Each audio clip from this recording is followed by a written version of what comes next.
दोस्तों नमस्कार। UPSC achievers के इस यूट्यूब चैनल पर आपका स्वागत है। दोस्तों हम आज के सेशन में एक महत्वपूर्ण इश्यूज महत्वपूर्ण करंट के टॉपिक को डिस्कस करने जा रहे हैं। अभी हुआ क्या कि जैसे ही मोदी 3.0 सरकार का गठन हुआ और जब बीजेपी सरकार को जब पूर्ण बहुमत नहीं मिली, बीजेपी पार्टी को जब पूर्ण बहुमत नहीं मिला तो गठबंधन का सरकार नीतीश कुमार और नायडू के सहयोग से वह सरकार बनी। तो मोदी 3.0 सरकार एक तरह से शुरुआत हो गया है। अब जैसे ही इसमें गठबंधन के सहयोगी के बूते पर सरकार बना है, तो बिहार की तरफ से लगातार स्पेशल कैटेगरी स्टेटस की बात लगातार उठाई जा रही है, डिमांड हो रहा है बिहार वासियों की तरफ से। और बिहार के सरकार ने भी, खुद नीतीश कुमार ने भी इसको, जब एनडीए दल के नेता चुनने की बात हो रही थी तो वहां पर मोदी जी के सामने इस बात को हाईलाइट किया था कि बिहार का जो भी मांग एक तरह से बचा हुआ है वो भी आप पूरा कर दीजिए, उसको कंप्लीट कर दीजिए, ताकि बिहार का बचा हुआ काम जल्दी से कंप्लीट हो सके और बिहार विकास की राह पर आगे बढ़े। तो ये काफी इंपॉर्टेंट इशू हो जाता है कि स्पेशल कैटेगरी स्टेटस की मांग बिहार क्यों कर रहा है और उससे क्या फायदा होगा, उससे उसके साथ केंद्र सरकार क्यों डिनाई कर रहा है, क्यों लगातार मांग होने के बाद भी केंद्र सरकार इस मांग को पूरा नहीं कर रहा है। तो उसके पीछे कुछ लॉजिक होगा, कुछ कारण होंगे, कुछ डिफरेंसेस होंगे जिस वजह से नहीं पूरा हो रहा है। तो उसको इस वीडियो में डिस्कस करना है कंप्रेहेंसिव तरीके से कि स्पेशल कैटेगरी स्टेटस के क्या प्रोज है, क्या कॉन्स है, बिहार सरकार का क्या लॉजिक है, क्या तर्क है, केंद्र सरकार के क्या तर्क है, उसके उसको अपोज करने को लेकर। तो उन बिंदुओं की चर्चा करके लास्ट में हम कंक्लूड भी करेंगे कि क्या सजेशंस हो सकते हैं, क्या वे फॉरवर्ड हो सकता है, ताकि एक सार्थक पहल के हिसाब से एक समन्वय बनाकर राज्यों की मांग को पूरा करके आगे बढ़ा जा सके। तो उस वे में इसको डिस्कस करना है। अभी क्यों डिस्कस कर रहे हैं, अभी बताया मैंने आपको, न्यूज में था। जब जब सरकार का गठन हुआ तभी से ये न्यूज चल रहा है। न्यूज भी क्या, देखिए द इंडियन एक्सप्रेस ने इसको कवर भी किया हुआ था कि why Bihar and Andhra are unlikely to get special category status package instead. मतलब ये न्यूज में, जो कि बिहार की तरफ से और आंध्र प्रदेश की तरफ से लगातार ये बात उठाई जा रही है कि उसको स्पेशल कैटेगरी स्टेटस का दर्जा दिया जाए, ताकि विकास की प्रगति, विकास की राह पर आगे बढ़े। दोनों स्टेट की कुछ मजबूरी है जिसकी वजह से वो डिमांड कर रहे हैं। तो उसमें था, लेकिन जिस तरह से माहौल बन रहा है, जिस तरह से केंद्र सरकार का रवैया रहा है, तो वो लगता नहीं कि वो स्पेशल कैटेगरी स्टेटस अब किसी भी स्टेट को देने जा रही है। तो मुझे नहीं लगता है कि उसको स्टेटस का दर्जा मिलेगा, लेकिन उसके बदले कुछ पैकेज की घोषणा हो सकती है, कुछ धनराशि ट्रांसफर की जा सकती है। उस बिंदु को इसमें हाईलाइट किया गया है। ठीक है। तो ये था न्यूज, द इंडियन एक्सप्रेस की ये न्यूज है। अब सवाल उठता उठता है कि अभी इस टाइम ये मांग क्यों तूल पकड़ा है।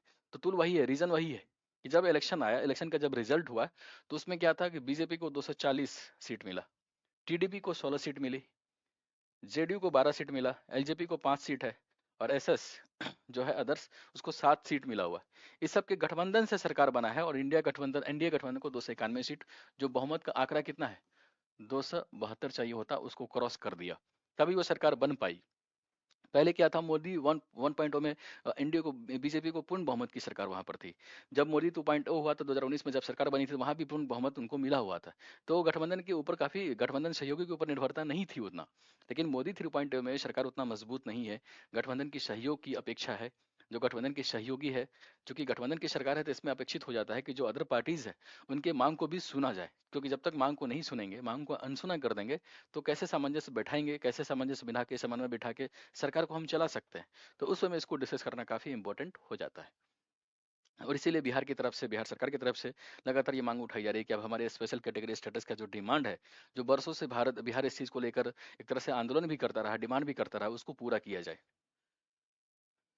ठीक है, देख रहे हैं, नीतीश कुमार डिमांड्स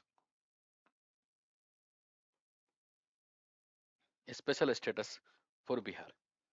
देख रहे हैं, जब से 2004 में नीतीश की सरकार आई थी, और नीतीश सरकार तब से इस चीज को डिमांड कर रहा है कि उसको स्पेशल स्टेटस का दर्जा बिहार को दिया जाए, ताकि बिहार जो परंपरागत रूप से, जो ऐतिहासिक रूप से जो पिछड़ापन है बिहार का, उसको दूर किया जा सके। तो हम आगे वीडियो में देखेंगे कि उससे क्या प्रोविजन मिलता है, क्या फायदा मिलता है।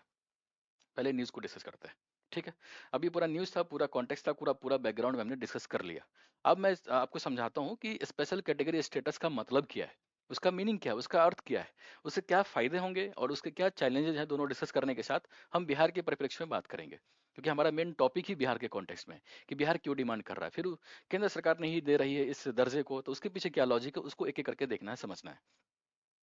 देखिए, स्पेशल कैटेगरी स्टेटस की बात करेंगे तो ये केंद्र द्वारा दिया गया एक क्लासिफिकेशन है। जब भी कोई स्टेट, कोई पिछड़ापन होता है, उसका कुछ कैटेगरी है, क्राइटेरिया है, जिसके बेसिस पर हम ये देखते हैं कि किन स्टेट को स्पेशल कैटेगरी स्टेटस का दर्जा दिया जाए। लेकिन बाय डेफिनेशन चलेंगे तो बोल सकते हैं कि ये केंद्र सरकार का एक क्लासिफिकेशन है, जो किसी स्टेट के सामाजिक और भौगोलिक पिछड़ापन के आधार पर उसको ये दर्जा दिया जाता है। कि ये चूंकि सामाजिक, भौगोलिक और आर्थिक रूप से पिछड़ा स्टेट है, इसलिए इसको स्पेशल कैटेगरी स्टेटस का दर्जा देते हैं, ताकि केंद्र से कुछ स्पेशल सहायता दी जा सके, ताकि ये राज्य विकास की प्रगति पर आगे बढ़ सके, विकास की जो पैमाना है उस पर खरा उतर सके। समझ रहे हैं? सिंपल सा मतलब है कि स्पेशल कैटेगरी स्टेटस केंद्र सरकार की तरफ से राज्यों को दिया गया एक क्लासिफिकेशन है, और उसका बेसिस क्या है कि भौगोलिक रूप से, आर्थिक रूप से और सामाजिक रूप से वो स्टेट काफी पिछड़ा हुआ है, तो उसको मुख्य धारा में लाना है, विकास की राह पर आगे बढ़ाना है। इसी चीज को पूरा करने के लिए स्पेशल कैटेगरी स्टेटस का दर्जा दिया जाता है, जिसके अंतर्गत केंद्र की तरफ से कुछ सहायता प्रदान की जाती है। ठीक है। अब इंटरेस्टिंग बात यह है कि स्पेशल कैटेगरी स्टेटस जो इतना इंपॉर्टेंट रोल प्ले करता है, इसका संविधान में कोई जिक्र ही नहीं है, संविधान में कोई प्रावधान ही नहीं है। ये वर्गीकरण बाद में आया था, और बाद में कब आया था? तो 1969 में 5वें वित्त आयोग ने एक तरह से सिफारिश की थी, रिकमेंड किया था कि कोई भी स्टेट अगर भौगोलिक रूप से, सामाजिक रूप से, आर्थिक रूप से पिछड़ा है, तो उसको केंद्र की तरफ से स्पेशल पैकेज, कुछ सहायता प्रदान की जाए। और सहायता प्रदान किस बेसिस पर करेंगे? तो आप उस स्टेट को स्पेशल कैटेगरी स्टेटस का दर्जा दीजिए, और लगातार टाइम टू टाइम उसको कुछ ना कुछ सहायता दीजिए, ताकि वो जो स्टेट है उसके पिछड़ापन को दूर किया जा सके। इसी चीज को बेसिस बनाते हुए 1969 में पहली बार जम्मू कश्मीर, असम और नागालैंड को स्पेशल कैटेगरी स्टेटस का दर्जा दिया। ठीक है। और जब आंध्र प्रदेश से जब अलग हुआ था तेलंगाना, तो चूंकि चूंकि वो भी एक तरह से, चूंकि पहले क्या था, आंध्र प्रदेश एक कंप्लीट स्टेट था, उसका बाई पार्टीशन हुआ था 2014 में, तेलंगाना अलग हुआ था, तो तेलंगाना के विकास के लिए उसको सबसे जो रिसेंट में उसको स्पेशल कैटेगरी स्टेटस का दर्जा दिया गया था। ठीक है, तेलंगाना को 2014 में। उसके बाद से किसी भी स्टेट को यह दर्जा नहीं मिला। तो उस तरह से देखते हैं। तो ये था स्पेशल कैटेगरी स्टेटस का इतिहास और उसका डेफिनेशन। समझ रहे हैं? बहुत सिंपल है कि स्पेशल कैटेगरी स्टेटस केंद्र सरकार की तरफ से राज्यों को दिया गया एक क्लासिफिकेशन है, एक वर्गीकरण है, जिसके अंतर्गत केंद्र सरकार राज्य को कुछ स्पेशल पैकेज, कुछ सहायता देता है टाइम टू टाइम, ताकि उस स्टेट के जो सामाजिक पिछड़ापन है, आर्थिक पिछड़ापन है, भौगोलिक पिछड़ापन है, उसको दूर किया जा सके, उसको कम किया जा सके, और उस स्टेट को विकास की राह पर आगे बढ़ाया जा सके। तो ये पर्पस है उसका। ठीक है। अभी फिलहाल के हिसाब से देखेंगे, तो अगर किस स्टेट को स्पेशल कैटेगरी स्टेट का दर्जा मिला हुआ है उसको देखना है, तो उसको हम इस मैप के जरिए समझ सकते हैं। देखिए, सबसे पहले जम्मू कश्मीर को मिला हुआ है, फिर हिमाचल प्रदेश को दिया गया है, उत्तराखंड है ये, जम्मू कश्मीर, हिमाचल प्रदेश, उत्तराखंड, समझ गए? सिक्किम को भी मिला हुआ है, फिर उसके बाद असम को दिया हुआ है, अरुणाचल प्रदेश को है, नागालैंड को है, मणिपुर को मिला हुआ है, मिजोरम को मिला हुआ है, त्रिपुरा को मिला हुआ है, और नीचे जाएंगे तो ये मेघालय है, उसको मिला हुआ है। यानी बोल सकते हैं इधर 8 स्टेट है, नॉर्थ ईस्ट वाले जितने भी है, सिक्किम को मिला के 7 sister plus Sikkim, total 8 state इधर हो गया। फिर इसके बाद आपको जम्मू एंड कश्मीर हो गया, फिर हिमाचल प्रदेश हो गया, फिर उत्तराखंड हो गया। टोटल 8 और 3 11, और नीचे एक तेलंगाना है। टोटल 12 अभी स्टेट देखा जाए तो ये एक तरह से बोल सकते हैं स्पेशल कैटेगरी स्टेटस का दर्जा मिला हुआ है, जिसके तहत उसको स्पेशल असिस्टेंट, स्पेशल सहायता केंद्र सरकार की तरफ से दी जाती है। ठीक है, तो ये था। अब सवाल उठता है कि जब स्पेशल कैटेगरी स्टेटस हम किसी को दे रहे हैं, तो उसके पीछे कुछ तो लॉजिक होगा, कुछ तो क्राइटेरिया होगा, कुछ तो मापदंड होगा। ऐसे तो रैंडमली कोई नहीं दे सकता, या ऐसे रैंडमली किसी को हम नहीं दे सकते कि आपको स्पेशल कैटेगरी स्टेटस का हम दर्जा दे रहे हैं। कुछ उसके क्राइटेरिया है, कुछ उसके मानदंड है। मानदंड क्या है उसको देखना है। देखिए, गाडगिल फार्मूला के आधार पर अगर हम मापदंड देखेंगे, इसी फार्मूला को भी भारत सरकार इसको बेस बनाती है।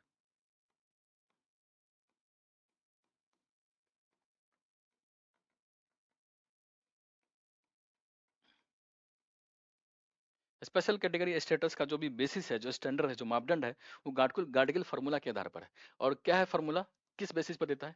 सबसे पहले देखना है कि उस राज्य का अधिकांश इलाका जो वो पहाड़ी इलाका है।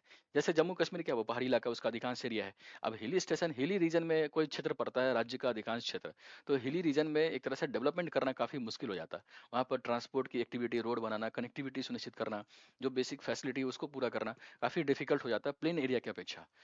तो उसका अधिकांश क्षेत्र पहाड़ी राज्य में, पहाड़ी इलाका में आना चाहिए। दूसरा है कि कम जनसंख्या घनत्व होना चाहिए, और जनजातीय आबादी का बड़ा हिस्सा उस क्षेत्र में, उस राज्य में होना चाहिए। क्योंकि जनसंख्या घनत्व कम है, तो वहां पर मैन पावर की एक तरह से आवश्यकता है, मैन पावर उतना नीड पूरा नहीं हो रहा। प्लस जनजातीय इलाका है, तो जनजातीय इलाका है तो क्या होगा, एक तरह से पिछड़ापन इलाका होगा, जंगल होगा, वहां पर उद्योग की स्थिति काफी डेवलपमेंट नहीं हुआ होगा। तो दूसरा क्राइटेरिया यही है कि उस क्षेत्र में जनसंख्या घनत्व कम होना चाहिए, और जनजातीय आबादी का बड़ा हिस्सा उसमें निवेश करना चाहिए। तीसरा क्राइटेरिया है कि पड़ोसी देश के साथ सीमा पर उसका एक तरह से स्ट्रेटेजिक लोकेशन होना चाहिए। जैसे मैंने आपको मैप में दिखाया था, जो नॉर्थ ईस्ट के स्टेट है, असम है, अरुणाचल प्रदेश है, नागालैंड है, मणिपुर है, मिजोरम है, मेघालय है, त्रिपुरा है, ये सब म्यांमार जो बॉर्डर स्टेट है, और उसके उधर वाला जो पोर्शन है उसके देखा जाए, ये वाला जो एरिया है, ये वाला एरिया क्या है? तो ये वाला एरिया जो म्यांमार है वहाँ से सीमा टच होता है, तो ये एक तरह से इंटरनेशनल बॉर्डर भी निर्माण करता है। तो इस लिहाज से देखें तो काफ़ी इंपॉर्टेंट हो जाता है। और हमारा तीसरा क्राइटेरिया यही है कि पड़ोसी देश के साथ अगर स्ट्रेटेजिक लोकेशन के साथ बॉर्डर शेयर कर रहा है तो उस स्टेट को हम स्पेशल कैटेगरी स्टेट का दर्जा देंगे, क्योंकि उसको अंतर्राष्ट्रीय सीमा को ध्यान में रखते हुए कुछ डेवलपमेंट करने हैं, केंद्र के उसमें हस्तक्षेप भी करना है। चौथा क्राइटेरिया है कि आर्थिक एवं बुनियादी ढांचागत पिछड़ापन। उस स्टेट में आर्थिक एवं बुनियादी ढांचागत पिछड़ापन होना चाहिए, काफी पीछे होना चाहिए। अगर ये बेसिस है तो हम दे सकते हैं। अगला है कि राज्य वित्त की अपरिहार्य प्रकृति, मतलब उस स्टेट में जो फाइनेंस है, जो राजस्व है, उसको उगाही करने का पर्याप्त साधन नहीं है। मतलब काफी एक तरह से वहाँ पे इंडस्ट्री वगैरह नहीं है, ट्रांसपोर्ट भी नहीं है, टूरिज्म फैसिलिटीज वगैरह भी नहीं वहाँ पर। मतलब बोल सकते हैं कि रिसोर्सेज जो उगाही हो सकती है उसको निकाला जा सकता है, उसका कोई सोर्स ही नहीं है, बेसिक सोर्स नहीं है। तो सीधी सी बात है, राज्यों के विकास के लिए ज्यादा निर्भरता उसकी केंद्र पर हो जाएगी। ठीक है, इस वे में। तो ये टोटल 5 पॉइंट्स है जिसको बेस बना के, अगर इसमें से इस 5 पॉइंट्स को बेस बना के ही हम किसी चीज को, किसी भी स्टेट को हम स्पेशल कैटेगरी स्टेटस का दर्जा दे सकते हैं। जब तक ये पांचों पॉइंट फुलफिल नहीं होगा तो हम ऐसे स्टेट को स्पेशल कैटेगरी स्टेटस का दर्जा हम दे ही नहीं सकते। अब हम जब बिहार की मांग हो रही है बिहार सरकार की तरफ से, तो बिहार की मांग को भी हम इन्हीं पैमानों पर तौलेंगे, देखेंगे कि बिहार की मांग कितनी जायज है। अगर ज्यादातर पॉइंट्स अगर फुलफिल हो रहा हो, बिहार में भी एप्लीकेबल होगा, तो हम बोल सकते हैं कि बिहार की जो मांग है वो जायज है, वो आवश्यकता है, नीड है भाई, उसको देना चाहिए। लेकिन अगर इन पॉइंट्स को हम बेसिस बनाएंगे और देखेंगे कि बिहार में ये एप्लीकेबल हो ही नहीं रहा है, तो बोल सकते हैं कि बिहार का जो मांग है एक तरह से नाजायज है, उतना एक तरह से बोल सकते हैं जायज नहीं है। तो उस पैमाने पर तो उसको तौलेंगे ही। ठीक है, ये हो गया। अब सवाल उठता है कि स्पेशल कैटेगरी स्टेटस जब हम किसी स्टेट को देते हैं तो उससे उसके फायदे क्या होते हैं, उन चीजों को देखना। देखिए, फायदे की बात करते हैं, तभी तो समझ में आएगा कि फायदे है, इसीलिए तो इतना डिमांड हो रहा है। देखिए,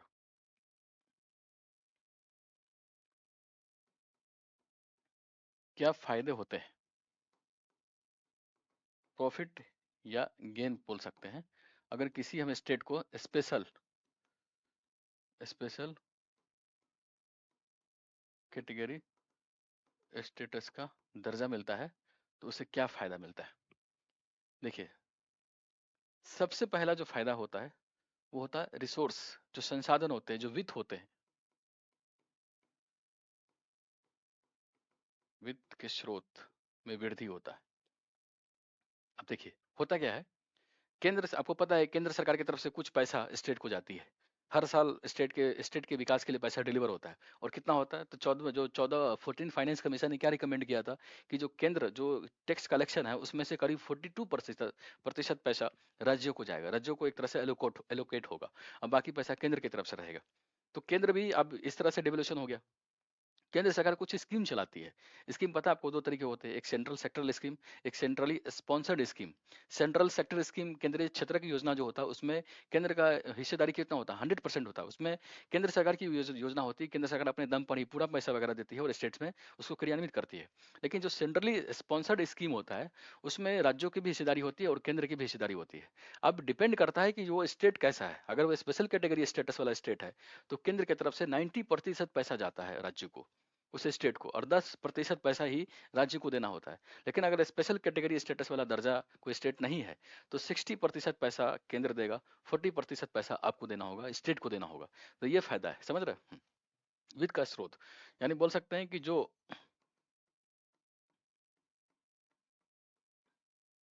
सेंट्रली स्पॉन्सर्ड जो स्कीम्स होते हैं, तो उसमें जो नॉर्मल स्टेट होते हैं, नॉर्मल स्टेट को सेंटर की तरफ से कितना पैसा मिलता है, 60%। लेकिन जो स्पेशल कैटेगरी स्टेटस वाले जो स्टेट होते हैं, स्टेटस वाले जो स्टेट होते हैं, उसको सेंटर की तरफ से कितना पैसा मिलता है, 90%। देख रहे हैं, 90% सहयोग केंद्र की तरफ से होता है। और सबसे बड़ा रीजन यही है, किसी भी स्टेट को स्पेशल कैटेगरी स्टेटस का जो डिमांड होता है, क्योंकि केंद्र की तरफ से जो पैसा होता है उसका अनुपात काफी बढ़ जाता है। केंद्र ज्यादा पैसा उस स्टेट को देती है, 90% पैसा देती है, और इसलिए उस क्षेत्र के, उस रीजन के विकास के लिए काफी इंपॉर्टेंट हो जाता है। दूसरा यह है कि जो टैक्स जो हम कलेक्ट करते हैं, टैक्स में कुछ छूट दिया जाता है केंद्र की तरफ से उस स्टेट में विकास गतिविधियों को आगे बढ़ाने के लिए। जैसे मान लीजिए हिमाचल प्रदेश में आपको कोई इंडस्ट्री वगैरह लगाना है, कुछ डेवलपमेंट एक्टिविटी को बढ़ावा देना है, तो सेंटर की तरफ से जो टैक्स होगा उसमें छूट दिया जाएगा, ताकि वहाँ निवेश के माहौल को बढ़ावा दिया जा सके, डेवलपमेंटल एक्टिविटीज को बढ़ावा दिया जा सके। ठीक है, तो टैक्स में एक तरह से छूट दिया जाता है। फिर बोल सकते हैं सरकार की तरफ से लगातार कुछ ना कुछ जो स्कीम्स होते हैं, अब कुछ परियोजना वगैरह स्पेशल टारगेट किया जाता है उसी एरिया को बेसिस बना के हुए, तो बोल सकते हैं कि समय समय पर सहायता प्रदान किया जाता है सेंटर की तरफ से। तो मूलतः यही तीन फायदे हैं जिसको बेस बनाते हुए किसी भी स्टेट की तरफ से हमेशा इस सेंटर से मांग किया जाता है कि हमको स्पेशल कैटेगरी स्टेटस का दर्जा दिया है, ताकि उसको स्पेशल फाइनेंस, स्पेशल जो धन है, रिसोर्स है, उसको दिया जा सके। यही फायदा है। और मूलतः इन्हीं फायदों को आधार बना के बिहार भी अभी ये डिमांड कर रहा है कि हमको स्पेशल कैटेगरी स्टेटस का दर्जा दीजिए, क्योंकि उसके तहत क्या होगा कि बिहार को लगातार जो धनराशि है सेंटर की तरफ से जो मिलता है वो उसमें वृद्धि हो जाएगा। और बिहार सरकार की एक रिपोर्ट के हिसाब से हम माने तो अगर बिहार को स्पेशल कैटेगरी स्टेटस का दर्जा मिल जाता है तो सेंटर की तरफ से लगभग 2.5 लाख करोड़ रुपया का एक्स्ट्रा पैसा मिलेगा उस बिहार को। अब उससे जब समझ रहे हैं 2.5 लाख करोड़ रुपया बहुत ज्यादा हो जाता है। अब 2.5 लाख करोड़ रुपया अगर सेंटर की तरफ से मिल रहा है तो बिहार के जो डेवलपमेंटल एक्टिविटीज है वहां पर जो बुनियादी इंफ्रास्ट्रक्चर है उसको डेवलपमेंट करने में काफी एक तरह से हेल्पफुल हो सकता है। शायद इसीलिए बिहार सरकार उसकी डिमांड लगातार कर रहा है। ठीक है। ये हो गया। अब देखिए, आपको पता है ये बिहार है, यहाँ पे बिहार है और यहाँ आंध्र प्रदेश है। जब से सरकार मोदी 3.0 आया है तो बिहार की तरफ से भी और आंध्र प्रदेश के दोनों की तरफ से स्पेशल कैटेगरी स्टेटस की मांग की जा रही है। बिहार क्यों कर रहा है? आपको पता है बिहार क्यों?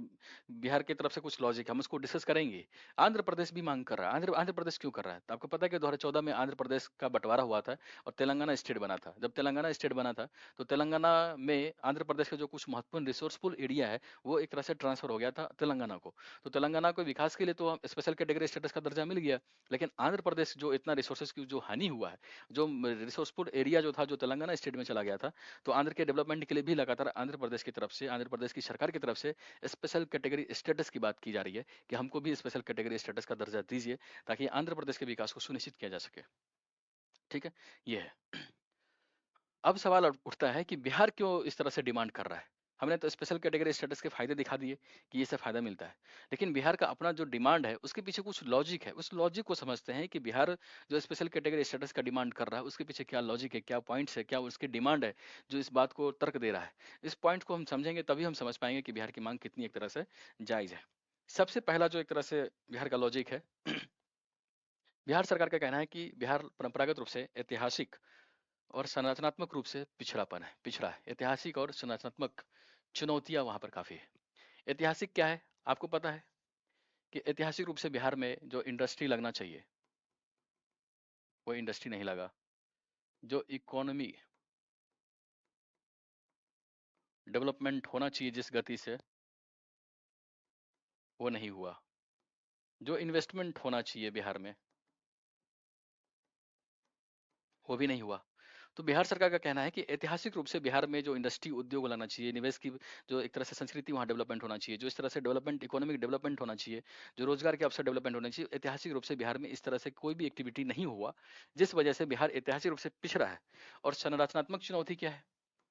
संरचनात्मक यह है कि आपको पता है कि 2001 में बिहार का बंटवारा हो गया और बंटवारा हुआ तो बना बिहार और झारखंड। और आपको पता है कि जब बिहार और झारखंड का बंटवारा हुआ तो बिहार का जितना भी इंडस्ट्रियल एरिया है, जो लैंडफुल रिसोर्सेज है, जो एक तरह से बहुत बोल सकते हैं कि बहुत इकोनॉमी का एक तरह से रीढ़ है, वो ट्रांसफर होकर झारखंड को चला गया, झारखंड में चला गया। और बिहार में कुछ ऐसा चीज बचा ही नहीं। तो संरचनात्मक रूप से भी देखा जाए तो बिहार में कुछ जो फैसिलिटीज है, जो रिसोर्सेज होनी चाहिए इंडस्ट्री को डेवलपमेंट करने के लिए, वो बिहार में बचा ही नहीं। तो इसलिए बिहार क्या हो गया, संरचनात्मक रूप से भी वहां पर चुनौती है। आपको पता है जैसा मैप देखते हैं कि 2001 में एक तरह से क्या हुआ, ये बिहार और ये झारखंड अलग हुआ।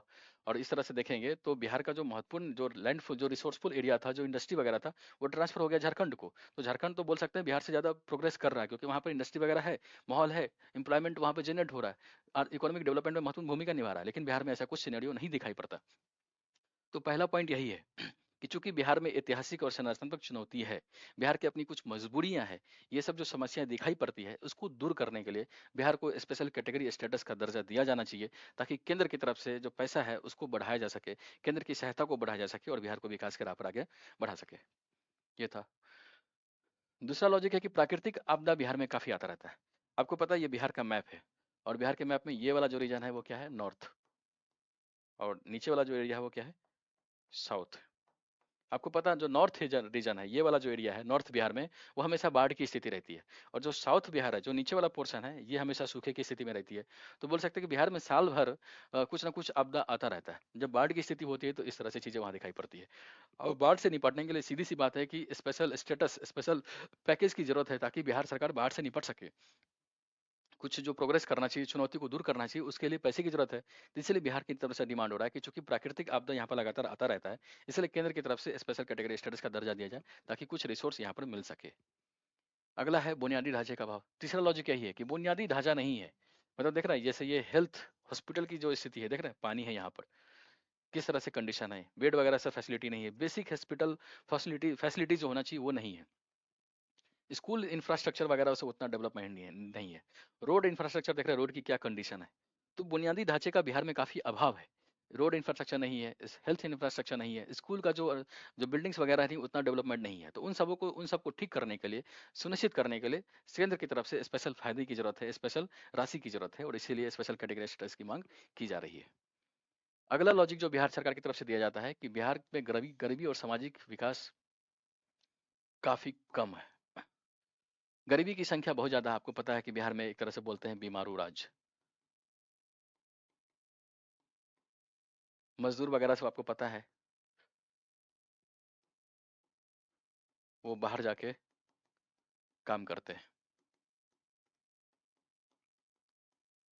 सामाजिक विकास की स्थिति वहाँ नहीं दिखाई पड़ता है क्योंकि लोगों के पास रोजगार नहीं है। सामाजिक संरचना जिस तरह से होना चाहिए उस तरह से डेवलपमेंट वहाँ पर नहीं हो पाया है। तो इस तरह से भी इस सामाजिक और गरीबी को दूर करने के लिए, गरीबी को दूर करके सामाजिक विकास की जो परिधि है उसकी जो वृद्धि उसको सुनिश्चित करने के लिए स्पेशल असिस्टेंस की जरूरत है ताकि केंद्र की तरफ से ज़्यादा सहायता मिल सके। अगला पॉइंट जो बिहार के सरकार की तरफ से वही है कि अगर स्पेशल कैटेगरी स्टेटस जो मिलता है तो उससे क्या होगा, केंद्र की तरफ से जो है, जो वित्त है, जो राशि है, उसमें वृद्धि होगा। और कितना वृद्धि होगा, तो बिहार सरकार की रिपोर्ट के हिसाब से लगभग 2.5 लाख करोड़ की राशि मिलेगी बिहार को सेंटर की तरफ से। और 2.5 लाख करोड़ बहुत ज़्यादा राशि होता है। अगर 2.5 लाख करोड़ मिल जाएगा किसी स्टेट को तो उसके विकास को काफ़ी हम बढ़ा सकते हैं। जो बेसिक एम्यूनिटीज है, बेसिक फैसिलिटी है, उसको पूरा कर सकते हैं, उसको फैसिलिटीज को बढ़ा सकते हैं। तो ये भी एक तरह से डिमांड था। और इन्हीं चीज़ों को, बिहार का जो लॉजिक है, इन्हीं लॉजिक को ध्यान में रखते हुए बिहार के कैबिनेट ने पिछले साल जब वो गठबंधन की सरकार में थे, नीतीश जी, लालू जी के पार्टी आरजेडी के सहयोग से जब सरकार बनी थी, तो एक तरह से रेजुलेशन पास किया था। और क्या था कि Bihar cabinet approves resolution demanding special status for state. Bihar के कैबिनेट में इस रेजुलेशन को पास किया गया था कि हम केंद्र सरकार की तरफ से, केंद्र की तरफ से स्पेशल कैटेगरी स्टेटस की मांग करेंगे बिहार के लिए। उसके तहत स्पेशल पैकेज की डिमांड करेंगे। तो ये पास किया था। और लॉजिक क्या था, वही जो पॉइंट्स थे, जो हमने 5-6 पॉइंट देखे थे कि बिहार क्यों डिमांड कर रहा है। तो बिहार क्यों डिमांड कर रहा है उसके सारे पॉइंट्स हम समझ लिए। अब हम देखते हैं कि केंद्र सरकार इसकी बात को क्यों नहीं मान रहा है, बिहार सरकार के लॉजिक को क्यों एक तरह से खारिज कर दे रहा है। उन पॉइंट को समझते हैं, क्यों विरोध हो रहा है। देख रहे हैं बिहार को एससी स्पेशल कैटेगरी स्टेटस मिलने के खिलाफ क्या तर्क है, विपक्ष में क्या लॉजिक है, बिहार का क्यों विरोध हो रहा है। देखिए सबसे पहला पॉइंट जो तर्क दिया जाता है कि स्पेशल कैटेगरी स्टेटस का दर्जा हम राज्यों को इसी तरह से देते रहे तो इससे क्या होगा, खराब नीतियों को बढ़ावा मिलेगा। खराब नीतियों को बढ़ावा मिलेगा कैसे, अब देखिए अब चूंकि आपको पता है बिहार एक तरह से पिछड़ा राज्य है, मानते हैं, उसको जरूरत है, उसको दे दिया। पिछड़ा राज्य तो बहुत ज्यादा है। अगर हम सबको इसी तरह स्पेशल कैटेगरी स्टेटस का दर्जा देंगे, केंद्र की तरफ से सहायता देंगे, तो जो राज्य पिछड़ा राज्य है उसको तो सहायता मिल रहा है, सहायता मिल रहा है। लेकिन जो विकसित राज्य है उसके साथ एक तरह से भेदभाव हो जाएगा, उसको केंद्र की तरफ से कोई सहायता नहीं मिलेगा। और विकसित राज्य से जो रिसोर्स केंद्र की तरफ से जाता है, केंद्र को जाता है, वो राशि अब ट्रांसफर हो जाएगा इसको, जो बीमारू राज्य है, जो अविकसित राज्य है, जो स्पेशल कैटेगरी स्टेटस वाले दर्जा वाला जो राज्य है उसको ट्रांसफर हो जाएगा। तो एक तरह से भेदभाव हो जाएगा। एक तरह से ये खराब पॉलिसी, अच्छा पॉलिसी नहीं है, अच्छा ट्रेंड को सेट नहीं कर रहा है कि विकसित राज्य के रिसोर्सेज को जब वो केंद्र सरकार की तरफ जा रहा है और केंद्र सरकार उन पैसों को ऐसे स्टेट को दे रही है जहां से रिसोर्स आ ही नहीं रहा है, और ऐसे में डिवीजन हो जा रहा है। ठीक है, तो पहला पॉइंट यही कि खराब नीतियों को बढ़ावा देगा। दूसरा पॉइंट ये है, केंद्र सरकार पर वित्तीय बोझ बढ़ेगा। आपको बताया था कि अगर केवल बिहार को हम स्पेशल कैटेगरी स्टेटस का दर्जा देंगे तो बिहार को 2.5 लाख करोड़ रुपया एक्स्ट्रा देना होगा, करोड़ देना होगा। और आपको पता है कि ऑलरेडी केंद्र का जो राशि था, आपको पता है 14 फाइनेंस कमीशन से पहले केंद्र सरकार को और जो राज्यों के बीच जो धन का बंटवारा था, तो केंद्र सरकार राज्यों को कितना देती थी? 32% थी। लेकिन 14 फाइनेंस कमीशन के बाद 32 को बढ़ा के 42% कर दिया। यानी 14th जो वित्त आयोग है उसके रिकमेंडेशन के बाद सेंटर क्या करती है? राज्यों को 42% धन को ट्रांसफर करती है। 42% पहले 32 से 42 तक चला गया। पहले इस केंद्र सरकार इतना राशि राज्यों को ट्रांसफर कर रही दे रही है। अब स्पेशल कैटेगरी स्टेटस का दर्जा देंगे तो और पैसा ट्रांसफर करना पड़ेगा, और पैसा केंद्र को राज्यों को देना होगा, और केंद्र सरकार की तरफ से कुछ पैसा बचेगा ही नहीं। और जब बचेगा नहीं तो डेवलपमेंटल एक्टिविटीज पूरे कंट्री के लिए कैसे हम सुनिश्चित करेंगे, वो एक तरह से खतरे में पड़ेगा, उसके लिए समस्या पैदा हो सकती है। ठीक है, अगला लॉजिक जो दिया जा रहा है कि बिहार जो है विकास की राह पर है, विकास की गति काफी अच्छी है। और क्या लॉजिक है? तभी पिछले साल जो नीति आयोग का रिपोर्ट आया था उसमें इस चीज को हाईलाइट किया था कि पिछले साल बिहार का जो विकास दर है वो लगभग 10.2% है, और ये पूरे पूरे भारत में देखा जाए तो सबसे ज्यादा है। यानी ग्रोथ रेट जो है बिहार का वो 10.2% है, जीडीपी ग्रोथ रेट। और इससे जो एक तरह से पर कैपिटा इनकम जो बढ़ा है उसमें भी 9.4% का इंक्रीमेंट हुआ है। तो यानी इसी वजह से नीति आयोग सजेस्ट कर रहा है कि बिहार का जो विकास कर रहा है वो सही दिशा में है। कुछ टाइम के बाद बिहार खुद ही प्रोग्रेस कर जाएगा, खुद ही वहां पर सारी चीजें की समस्या हल हो जाएगी। इसलिए बिहार को स्पेशल कैटेगरी स्टेटस की जरूरत नहीं है। ठीक है, अगला पॉइंट यही था। और एक और लॉजिक दिया जाता है इस वजह से कि बिहार को क्यों नहीं मिलना चाहिए, वो है 14 फाइनेंस कमीशन का रिकमेंडेशन। 14 फाइनेंस कमीशन का रिकमेंडेशन था कि अब किसी भी स्टेटस को, जब हम तेलंगाना को स्पेशल कैटेगरी स्टेटस का दर्जा दे दिया, तो उसके बाद 14 फाइनेंस कमीशन ने केंद्र सरकार को रिकमेंड किया था कि अब किसी भी स्टेट को स्पेशल कैटेगरी स्टेटस का दर्जा नहीं दिया जाना चाहिए, क्योंकि इससे केंद्र पर अनावश्यक दबाव दबाव बढ़ता है। राज्यों में भी एक तरह से खराब संस्कृति को बढ़ावा मिलता है, क्योंकि ऐसे पैसों का दुरुपयोग बहुत बढ़ जाता है। अब 2.5 लाख करोड़ रुपया अगर बिहार को हम देंगे तो उसको खर्च करने के लिए एक पॉलिसी होना चाहिए, रोड मैप होना चाहिए। लेकिन रोड मैप की कमी की वजह से वो पैसा दुरुपयोग हो जाएगा, मनमौजी तरीके से खर्च होगा। जहाँ खर्च होना चाहिए वहाँ नहीं खर्च होगा, भ्रष्टाचार बढ़ेगा। जो प्रशासनिक विफलता है, प्रशासनिक जो एक तरह से निरंकुशता है वो बढ़ जाएगा। एक तरह से भ्रष्टाचार की संस्कृति बढ़ेगी, घपलेबाजी काफी होगा, जमाखोरी काफी होगा। तो ये भी एक तरह से संस्कृति को बढ़ावा देता है। तो 14 फाइनेंस कमीशन ने भी क्या रिकमेंड किया था कि स्पेशल कैटेगरी स्टेटस के दर्जा आप देना बंद कर दीजिए, किसी भी स्टेट को नहीं देना है।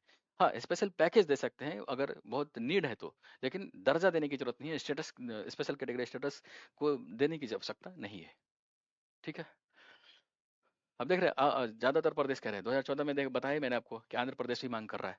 उसी तरह उड़ीसा की तरफ से भी डिमांड हो रहा है, क्योंकि वहां पर लगातार चक्रवात जैसी प्राकृतिक आपदा आता रहता है। तो उड़ीसा की सरकार की तरफ से भी डिमांड हो रहा है कि उसको भी स्पेशल कैटेगरी स्टेटस का दर्जा दिया जाए। और अगर मान लो बिहार की मांग को पूरा कर दिए, आंध्र प्रदेश की मांग को पूरा कर दिए, उड़ीसा को मांग को पूरा कर दिए, तो फिर कल होकर कोई और स्टेट डिमांड करेगा। तो ये तो संस्कृति गलत परंपरा सेट हो जाएगा कि सबको स्पेशल कैटेगरी स्टेटस का दर्जा दो, क्योंकि हर स्टेट की कुछ ना कुछ समस्या है। तो एक खराब ट्रेंड सेट कर रहा है। इसलिए इस चीज को एक तरह से डिनाई किया जा रहा है केंद्र सरकार की तरफ से कि नहीं, ऐसा नहीं, हम इस चीज को पूरा नहीं कर सकते। ठीक है, अब दोनों चीज समझ लिया कि क्या डिमांड है, क्या लॉजिक, क्या पक्ष है कि बिहार सरकार का, और केंद्र सरकार क्यों नहीं दे रही, उसका क्या लॉजिक है, दोनों चीज को समझ लिया। अब हम बढ़ते हैं क्या सजेशंस होनी चाहिए कि जिस तरह से हम किस तरह से आगे बढ़े, ताकि दोनों के बीच, केंद्र और राज्यों के बीच समन्वय को सुनिश्चित किया जा सके। सबसे पहला पॉइंट ये है कि स्पेशल कैटेगरी स्टेटस का जो दर्जा दिया जा रहा है उसको देने के लिए कुछ जो मापदंड है उसमें निष्पक्षता को बढ़ावा दिया जाए। निष्पक्षता तथा ऑब्जेक्टिविटी, निष्पक्षता तथा वस्तुनिष्ठता को बढ़ावा देना है।